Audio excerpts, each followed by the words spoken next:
Hello. Thank you so much for tuning in to Natalie Levin Astrology for May 15th, 2020. My name is Natalie, and I will tell you a little bit about the energies with which we're working from the heavens today. And if you're interested in working with me one-on-one in terms of a conversation about your chart personally, please reach out to me and we can set up a time and we can have a conversation and I can tell you about how the energies might be affecting you personally. When I'm speaking in this particular video, please keep in mind that I'm talking about the collective and how the energies are hitting us as a collective. And also please keep in mind that I am seeing the chart through the veil of my experience in this particular lifetime. So if it doesn't mesh for you, I invite you to take what you like and leave the rest.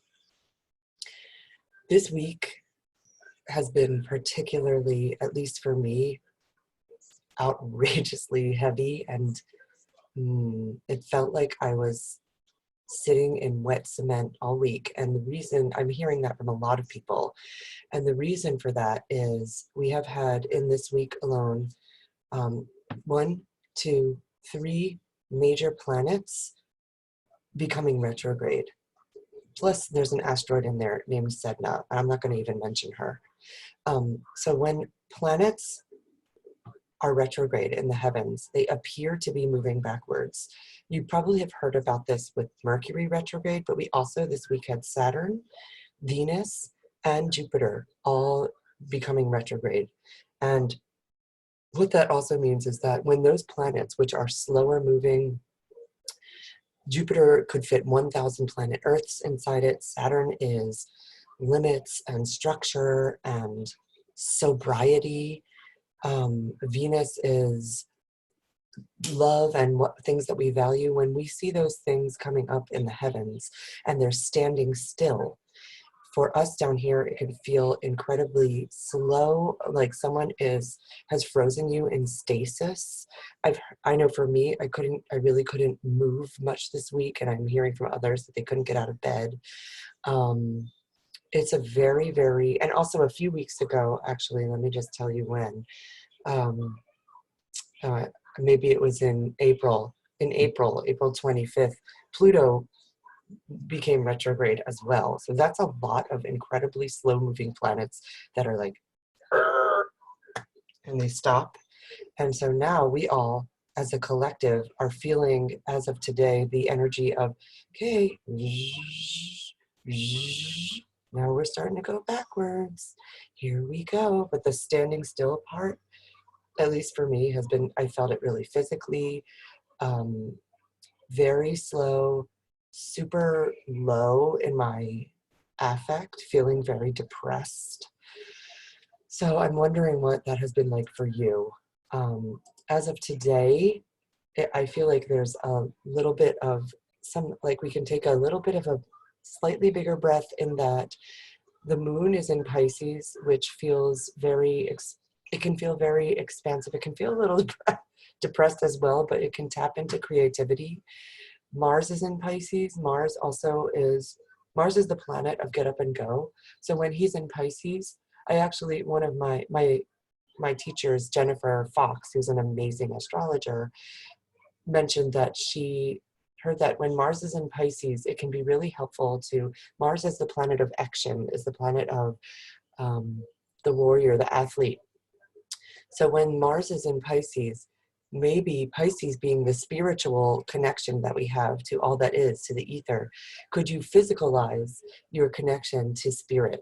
So perhaps you start to, if you happen to run, when you're running, you notice that you feel more connected to what is beyond the veil. Or if you practice yoga, maybe that becomes more, you feel more connected to goddess, God, angels, fairies, aliens through your physical yoga practice. We also have Neptune in Pisces still. So Neptune, I know it's going to go retrograde eventually, but I don't see when. So I'm not gonna talk about that right now. But we do have, oh gosh, in June, Neptune's going to be retrograde as well. That's a lot of retrograde planets. With these retrogrades, we are being invited for something like the next 5 months to revisit, revise, reevaluate, all the rewords, reorganize anything that has to do with our ideas of death and dying, our ideas of how do we want to structure our daily lives. Can we revise it? Can it work for us a little more effectively in this time? With Venus retrograde, can we revisit what worked for us in previous relationships, what didn't work, and also we might have reminders, our mind is being awoken to the fact that, oh hey, there you are, X. Like X's might start to come out of the woodwork and be like, hey, whether in dreams or in actual life. And Anne Orderly, another amazing astrologer, says that the invitation at that point is to say, oh hey, if it's safe to talk to them, like, hey, nice to hear from you. How's it going? To get a little more clarity. Please know also that Venus is in Gemini and Neptune, so that's very chatty. You might be feeling like you want to talk more, or people around you might want to talk more, and they might want to give you a lot of information and data, which is Gemini. However, it's extremely confusing. Neptune in Pisces, which is confusion and fog, and it's making a square, which is a difficult energy. It's unclear. No information is clear right now. And if anyone is telling you this is the way it is, I would invite you to take that with a grain of salt, because I honestly do not think that any of us can know what's going on with these transits. So I find that to be really good information, simply to know that that is occurring. So again, the moon will be in Pisces for about the next 2 days, which is another wonderful opportunity to dream and float and create and space out and enjoy art. So right now, art might be music, might be watching a great show on TV. And we also have a reminder that we have the North Node, which is our collective, how we are collectively, our collective life mission right now is in Gemini. So that's a lot of data. Gemini is data, it's information. So as a collective, we're like, what's going on? Let's gather more information, but we really cannot know what is happening. So I would also invite you to take a break from gathering information. Maybe you don't have to be researching all the time. Maybe you can sit with what is right this moment and breathe. This is as much for myself. And actually enjoy that you are incarnate, like by having perhaps a nice cup of coffee. I'm drinking decaf because I can't even drink real coffee anymore. So I'm wondering how what I said lands with you.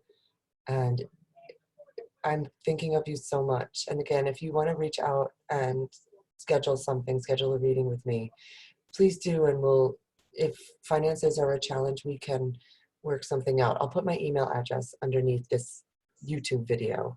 And if it's on Facebook, you can reach out to me on Facebook. If you feel so moved, I invite you to share, like, subscribe, whatever it is. And I'm so glad you chose to incarnate with me. Thank you so much. And I hope that you have a wonderful day.